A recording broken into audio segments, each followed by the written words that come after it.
say a thank you to the band this morning. Great job. I want to point out this guy right here. Come here, Justin. Justin's been on tour for 3 months on the road, and we have missed this ponytail, man. So it's good to have you back. But appreciate you guys, all the band. Got some fans out there. All right. Thanks for not forgetting about us when you're on the road there. How many of you have some kind of, in your family, holiday tradition? Raise your hand if you have a holiday tradition. All of you have something, I know.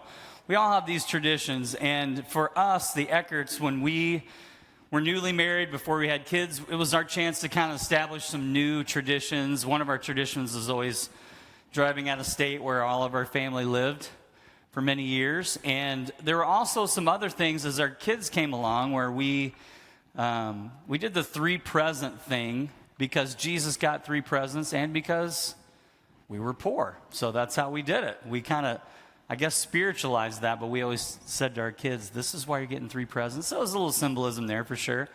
But you might have other traditions, baking traditions, sleepover traditions, travel traditions. But the one thing I really need to know about you here right now is how many of you have the matching outfit Christmas tradition? Raise your hand proudly. See, I don't believe a lot of you because a lot of you, I think you do.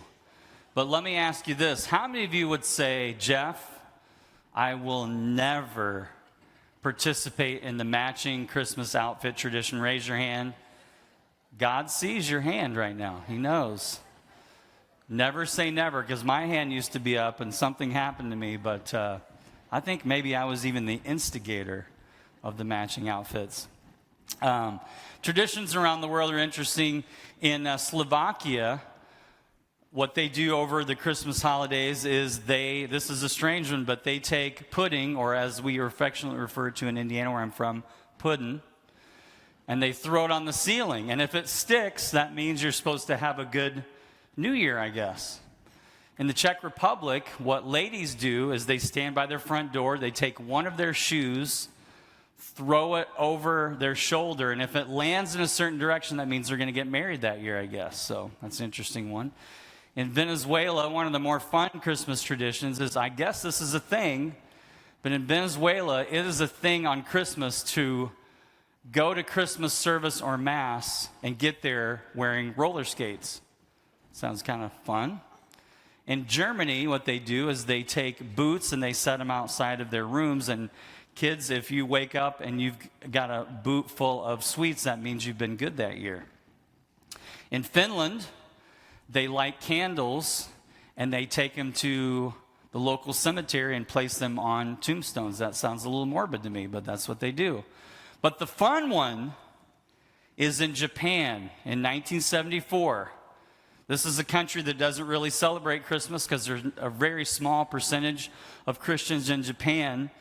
But in Japan, in 1974, KFC came up with a brilliant marketing plan. And now over 36 million Japanese people every year have KFC as their traditional Christmas holiday meal. No joke.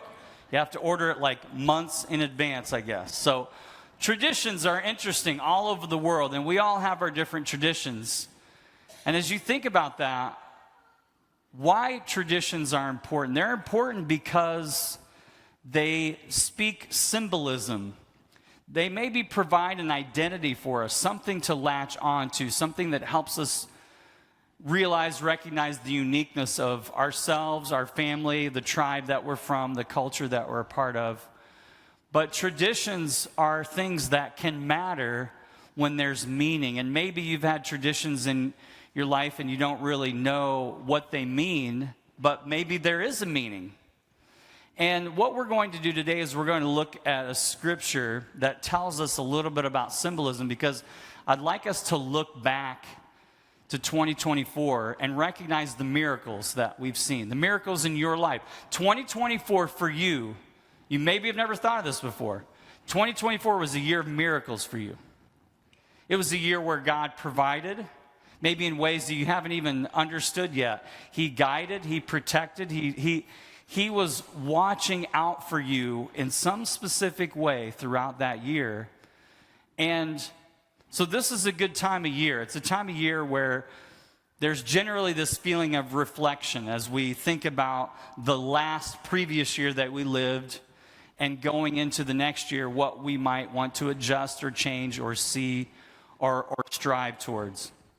And we're going to do a little bit of a rewind. And I want you to think in your own life, what are the miracles that you've seen in your midst?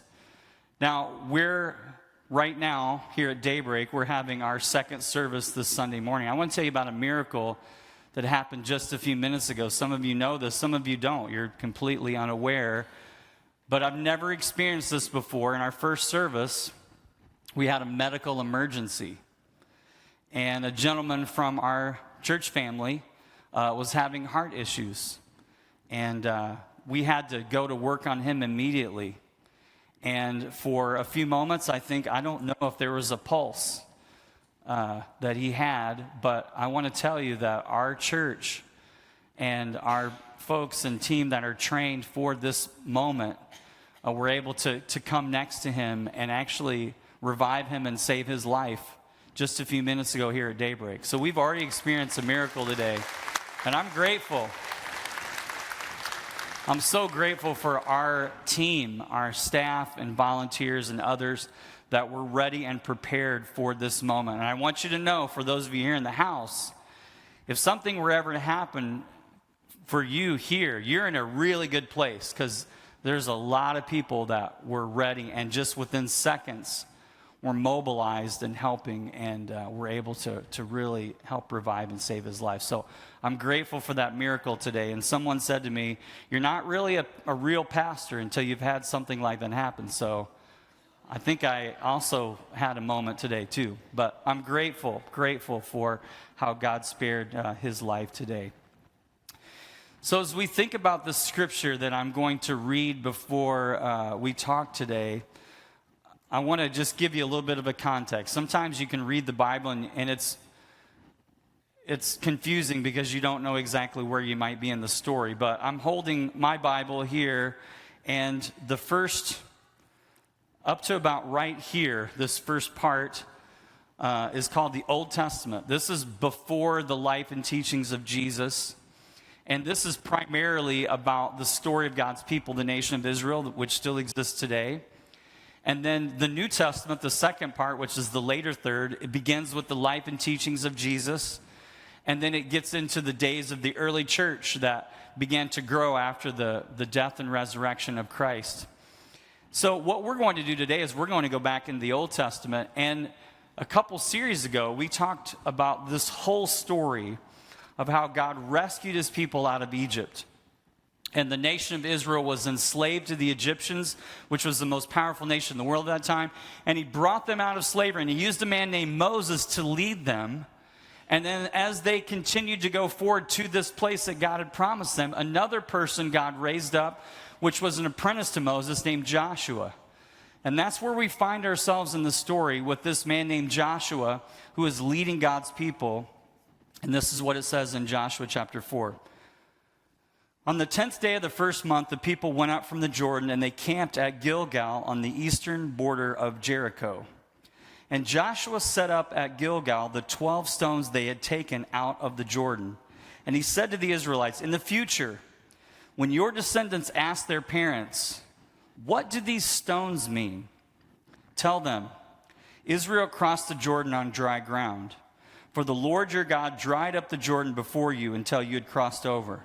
The Lord your God did to the Jordan what he had done to the Red Sea when he dried it up before us until we had crossed over. He did this so that all the peoples of the earth might know that the hand of the Lord is powerful, and that you might always fear the Lord your God. So Joshua here gives us this actually great little summary of what happened in this story, where Moses led God's people, the nation of Israel, out of Egypt, and he mentions the Red Sea. And what God did is he led them out. They were facing this challenge before them called the Red Sea, and there was no way around it. And barreling down behind them were the Egyptians coming to capture them and take them back as slaves in Egypt. And God did a miracle. God parted that Red Sea and allowed the Israelites to go through and to be safe and rescued. But also, there's another miracle story that Joshua mentions when he also parted the Jordan, this other body of water, this other river, and they were able to cross over. Now, this was several years after the Red Sea. And Joshua does something very strategic here. He says, we're going to set up these 12 stones and we're going to build this monument. Now, you would think that in all the things that they had seen, all the miracles, especially these two big miracles, I would call them, the Red Sea and the Jordan, literally parting them so that they could walk through. You would think that would be enough for the people to remember. But Joshua, something within him said it's not enough. Because if you know the story, after they came out of Egypt and crossed the Red Sea and saw that incredible miracle, and God provided food for them and water and everything they needed, they still were complaining, they still were arguing, they still were disobedient. And so Joshua, having witnessed all of that, when it came time for him to lead God's people, he said, as they're crossing the Jordan, he had foresight to think, I'm going to take something and build a symbolic, traditional memorial for the people to remember. And so as they were crossing through, he gathered 12 stones. I imagine them to be large. We don't know, but they were probably very large in size. And he stacked these 12 stones as a monument, as a marker, so that the people would remember. And what he says to the people is, when future generations will ask parents, what do these stones mean? You'll be able to tell them the story. It will be a reminder of the miracles. And too often we forget the miracles, or we don't know the meanings. So when I grew up in my house, one of the traditions was I got a Christmas stocking. And in that Christmas stocking, along with some other things, there was always like some walnuts, and there's always fruit in there. There was always an orange or two and an apple. And I didn't think much about it. And as I came into adulthood, my dad casually mentioned one day why that was. And I heard him say it, and I stopped. I said, explain that again, because I never knew. I just thought we just wanted to put food in there. But my dad explained to me that when he was born in 1928. Now, if you know a little bit of history, you know that 1929 was Black Friday, the original Black Friday, which wasn't a shopping day. It was when the stock market crashed. And it threw America and a lot of the world into this depression financially.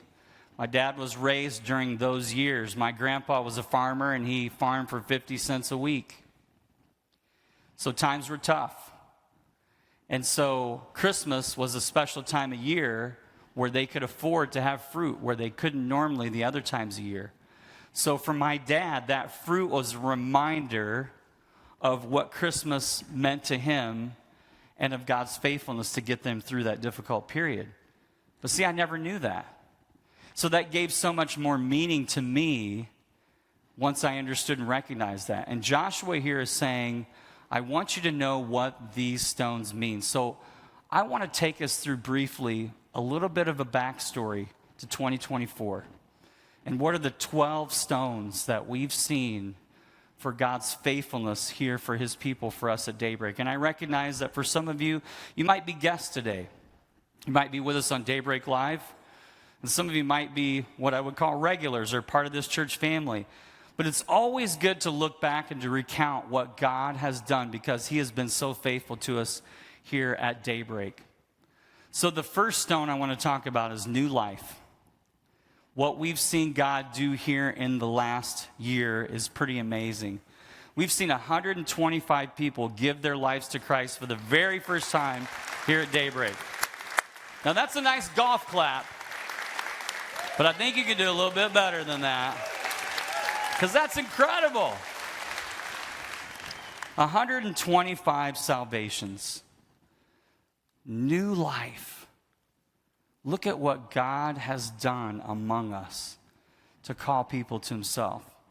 And I will say this, I had a conversation with someone recently, and they go, Geoff, there's a lot of churches on the street where your church is.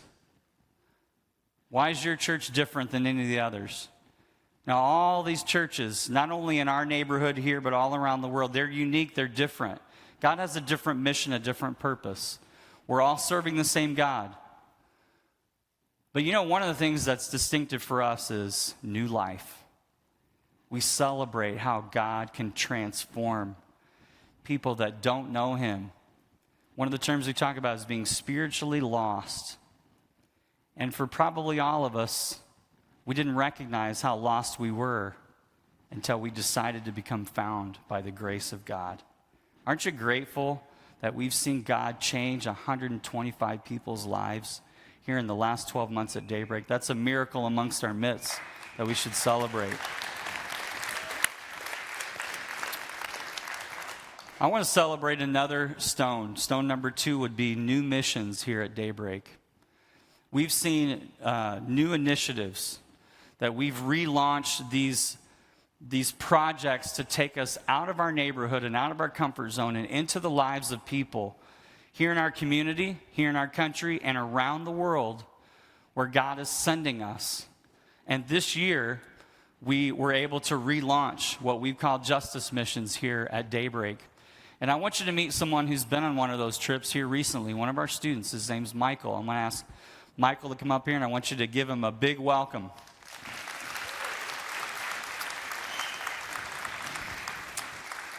All right, young man. Good to have you here. And everybody say hi, Michael. Okay, it's not easy being up here, so be gracious to this guy.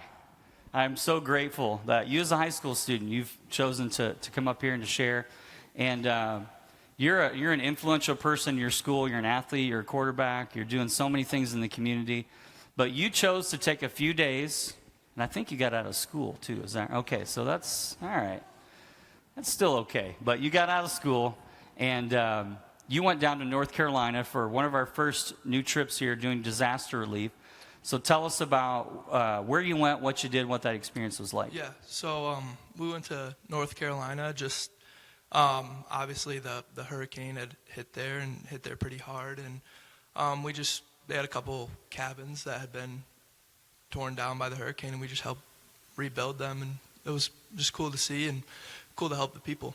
Yeah, so what our team did was they went down to a camp down there that helps young people, yep, especially in the summer. Mm-hmm. And if these cabins that were destroyed weren't fixed, they weren't able to help these kids during the summer. So you rolled up your sleeves. Did you work hard? Yes. I heard you did. I heard you worked hard, and that's great. Mm-hmm. And just the fact that a young man, a high schooler, one of our own here, would take the time to go down and to serve and to work hard, and your life was impacted by that trip, and it was changed. And what are some of the things that maybe you saw a little bit of a different perspective on your life having gone down there to serve? Yeah, it was just like the little things in life, like just getting up in the morning, being able to take a shower and go to school, like just that stuff, just being grateful and, just not taking anything for granted, really. Yeah, that's incredible. And another stone that we're going to celebrate here is new generations. And this summer, you were able to experience something pretty incredible when you went to NTS camp. Now, you've been there before, but at NTS camp, this is something we do with middle and high school students. And we get them away for a week, and they're able to just go together in community and with a lot of your friends and go down there and experience God in a different way. And so, Michael, you were there this summer. And what was that experience like for you? How did it change you? What happened to you while you were there? Yeah, so it was just, it was a tough time for our family, and there just grew closer to God. And there was one night where we just kind of accepted and not accepted, but kind of recommitted. Yeah, recommitted. Yeah, recommitted my life, and just there on out, it's just been more happy, and life's been more fulfilling for sure. You know, I was there to see some of those moments with Riley, our youth pastor, and our incredible team of adults there. And Michael, I know your family. Your mom's one of our elders here, Marcy, and you got an incredible family. But I really saw a change in you. And I'll tell you what's incredible about this moment for this young man is the leadership that God's given him and the influence. And I was able to see that firsthand, not just the influence that you had, but in some of those very pivotal and powerful moments, I really saw God working in your life. And I just want to celebrate. God's working here in new generations, sending them out and giving them these experiences. And so I want to say thank you for your time and coming up here this morning. And we really appreciate you, young man. Thank you. Thank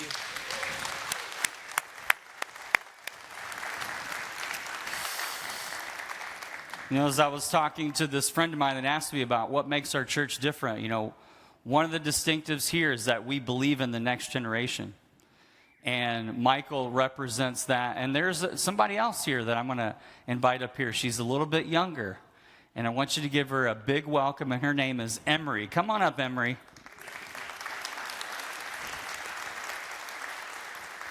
All right. And we're so excited to have you up here with us. I'll hold your mic where you climb up on that big stool. Okay, everybody say hi, Emery. Oh, wow, look at all those people. How you feeling? You feeling okay? Yeah. Okay, you want to say hi to everybody? Hi. And you're all decked out in some gear here, which is a part of what you do here at Daybreak, and that's called Explorers. And it's this awesome program that we have for our Daybreak kids. And you went to Explorers Camp this summer, right? Mm-hmm. Is this the first time you went, or did you go before? I can't remember. It's my first time. Okay, first time, and you were a day camper. And talk about some of your favorite things that you did at Explorers Camp this summer. I got to swim in a lake, and I also got to do archery. Okay, very cool. And you had some fun there just being outside, right? Outdoors, no phones, no screens, stuff like that, right? And is this where you got your cool hat, too? Uh-huh. All right, cool. Show everybody your hat here. Everybody see. She's got a little Explorer's hat going on there in the shirt. And your family's been a part of Daybreak. I've known your dad for a long time. You got an awesome family. And then you started coming to our Explorers Midweek Adventure on Wednesdays. And that happens here at Hiptown. And what are some of the things that are your favorite about going to Explorers Midweek? I really like to do the crafts. Okay, yeah, very cool. What are the other things that you do there at Explorers that you can think of? You learn some things together, right? You're always learning. But you get to, like, do things with your hands, right? And kind of not just sit and listen, but do stuff, right? Get outside, things like that. That's very cool. Now, we were talking about this earlier. You've earned some of these patches, so our kids and Explorers can earn these badges for doing different things, and you've earned some of these badges too, right? And you do that by showing up every week and completing some things here, but at home, I think, too, right? Doing some of that? Yeah, and so you like it. It's fun. Yeah. Okay, would you ask maybe other kids after Christmas, should they come to Explorers? Yeah. Okay, that'd be cool. So, Emery, you're a great example at our church of someone who's not waiting until later, but you're showing how much you love Jesus now. And we're so proud of you, and we're so grateful that you're involved in Explorers. And you won Camper of the Week this year. Is that right, at Explorers Camp? That's really cool. So I want all of you to say thank you and congratulations to Emery. Good job. Thank you. Thank you, young lady. I'll take your mic there. Good job. Thank you. I'll hold this. All right. So we love the fact that we can celebrate new generations here at Daybreak. It's one of the things that's so important to us is that families are learning how to raise their kids in ways where they can be following God. So proud of Emery and all of our Explorers and all of our great leaders and people at Daybreak Kids. And that's a stone. That's a miracle. Those moments matter because those seeds are being planted in these young minds as they get older. And we're so grateful for that. So I've got another stone here that I want to celebrate, and that's changed lives. You know, we've seen so many great stories here in the last year at Daybreak. One of the stories that really stood out to me was one of our baptisms that we had here just a few weeks ago, and that's a young man named Keenan Johnson. I'm going to invite Keenan to come up here, and I want you to give Keenan a big welcome.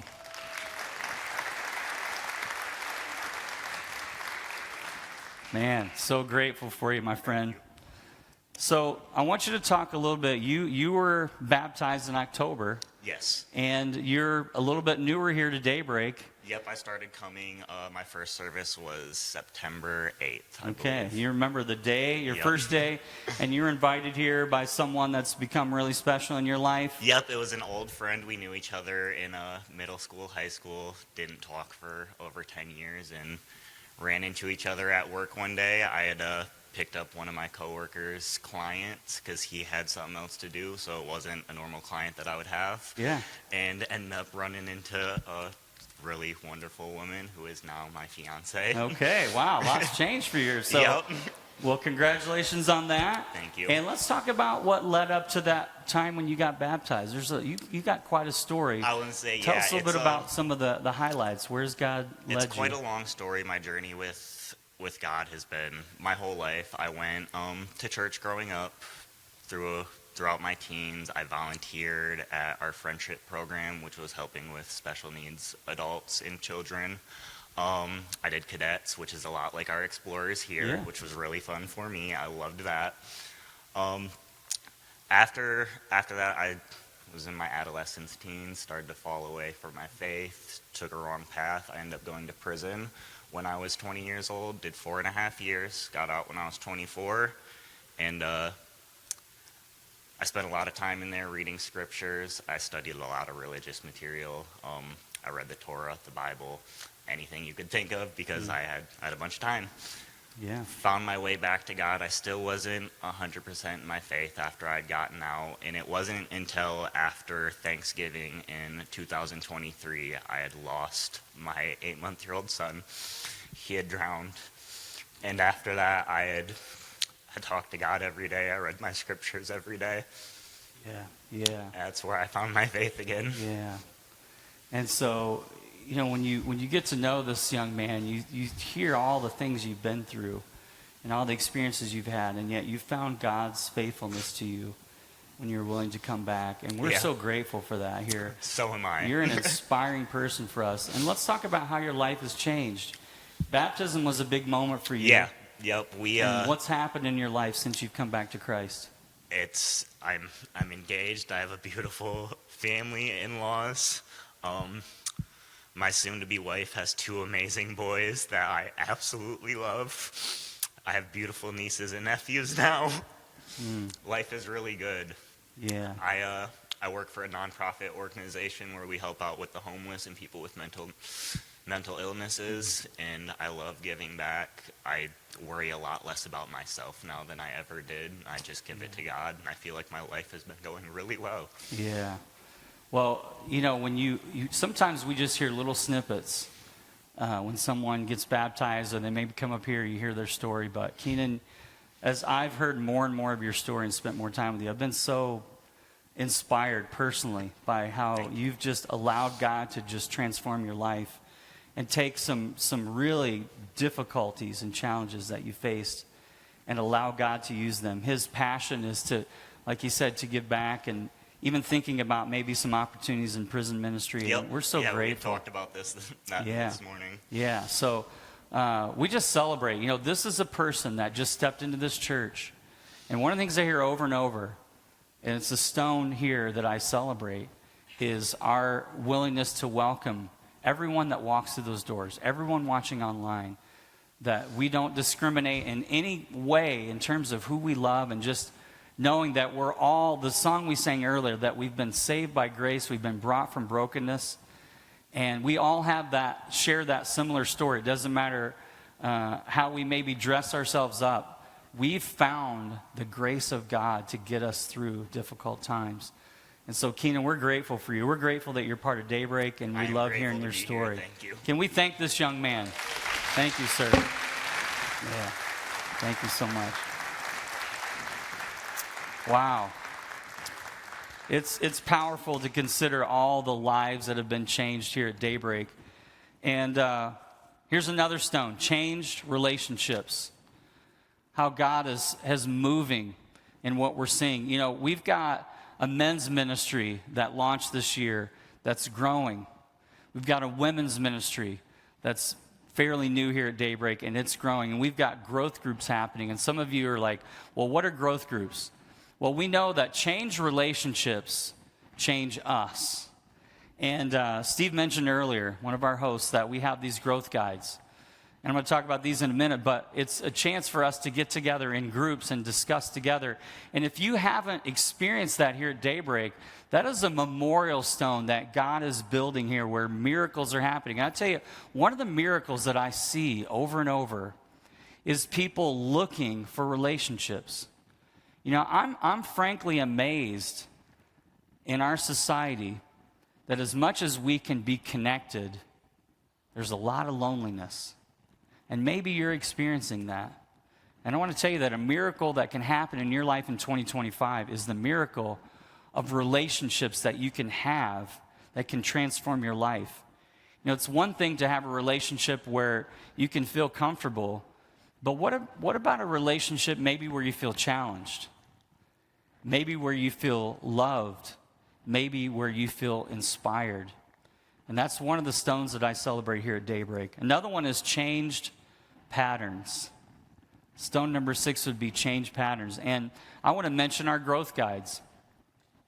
You know, what we've seen this year is a huge uptick in the number of people participating in just a daily reading, to be engaged in the Bible in a way that can help them every day throughout their life, but also prepare them for the moments that we have here where God's speaking to us together collectively as a church body. And I celebrate the patterns that some of you have established this last year, maybe even in just in the last few months, where this has become a more daily routine for you.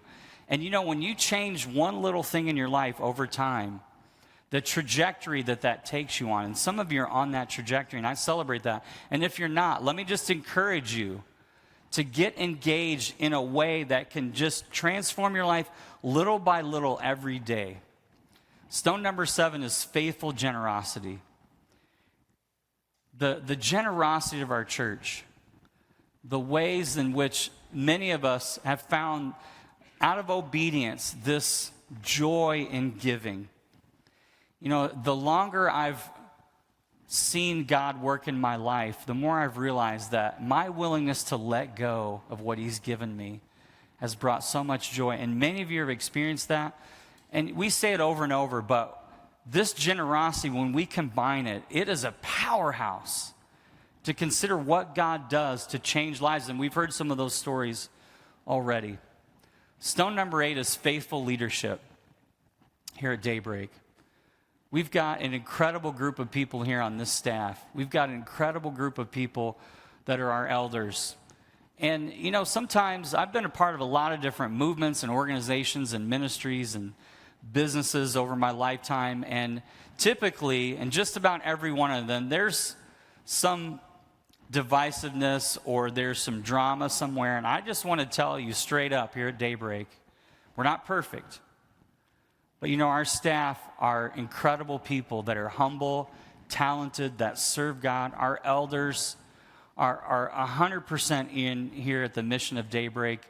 And God has given us the gift of unity. And that's something that maybe you don't recognize or see from your perspective. But I want to tell you as your pastor how much God has blessed this church through the faithful leaders that He's given us.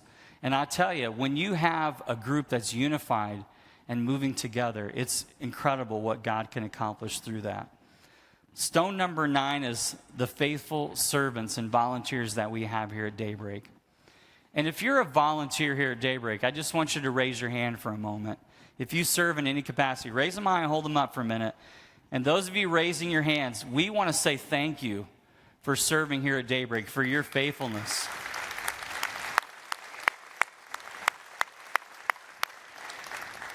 I talked to someone named Lori at our church, and if you were here for the Christmas Village, you saw the incredible production in here, and these incredible, and it was in the highlight, these costumes.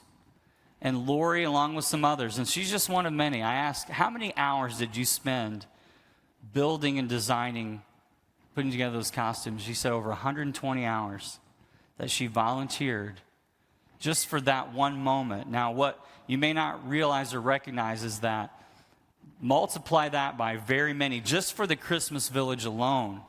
just our most recent event where we were able to see hundreds of people here from our community. But when I think about the last year and all of you that faithfully serve, and you know the joy of giving and committing to something, and I just want to say, as our pastor here at Daybreak, how grateful I am that that is a memorial stone that I celebrate the faithful leadership. Stone number 10 is big commitments.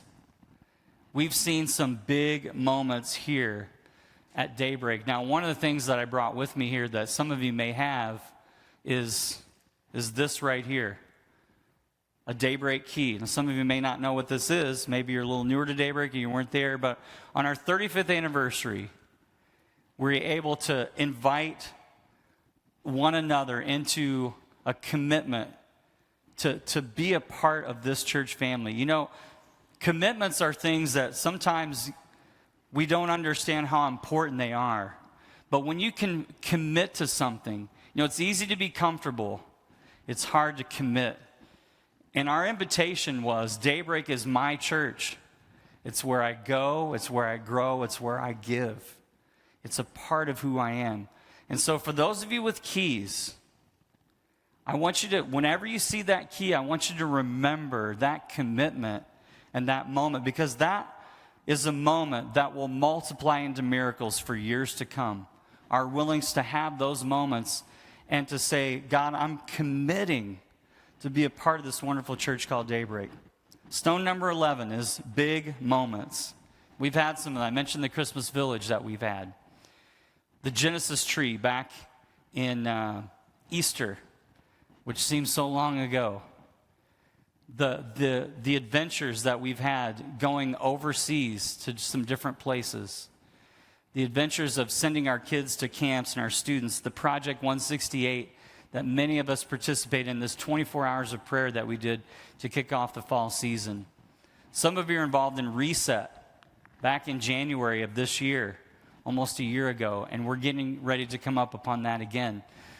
But these moments that we've had together, and sometimes we just skip over those things. The last one is this, big dreams. Number 12. One of the things that makes us different, and it's a memorial stone for us here at Daybreak, is we're dreamers. We love seeing God do big things. And we've got some big dreams here at Daybreak. Here's my question for you.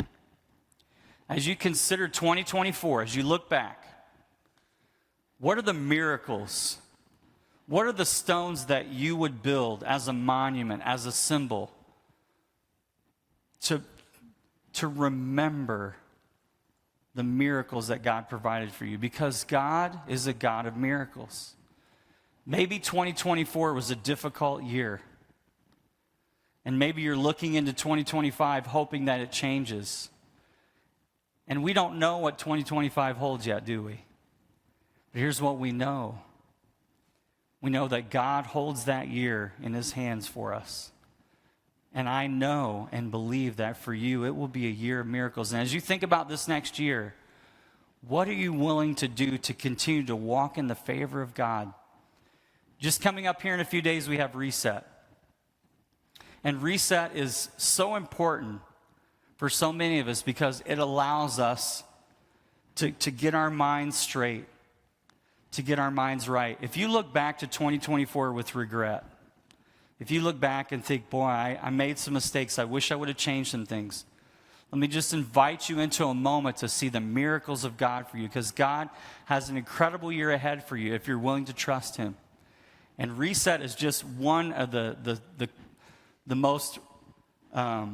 closest opportunity that you will have to step into a chance for God to take this year and to make it exactly what he wants it to be for you. And I believe it will be a year of miracles. I want to invite you to stand with me. And I just want to pray that over you today before you go. As we go into the new year, just within a few days, that God would make it what he wants for you. Let me pray for you. Father, I thank you for 2024. And it was a year of miracles. And God, we're looking into the future now. And we want to trust you. First of all, I want to speak for all of us as a church family that we want to trust you into this new year. for you to do the miracles that you want to do, for you to lead us where you want us to go. And I want to pray that for every family, God, that 2025 would be a year of miracles. God, that we would watch it, we would see it, we would look for it. We would even receive it when you bring it our way. God, I pray that for each individual, that 2025 would be a year that we would see unprecedented miracles. Maybe not even necessarily because you're doing more, but because we're seeing it more. God, open our eyes to your goodness. We thank you, Lord, for what you're doing here in our midst. All the changed lives, the things that you're doing. What a privilege to be a part of an incredible church family called Daybreak. Lord, I pray this in Jesus' name. Amen. Amen. So great to be with you today. And we will see you soon in 2025.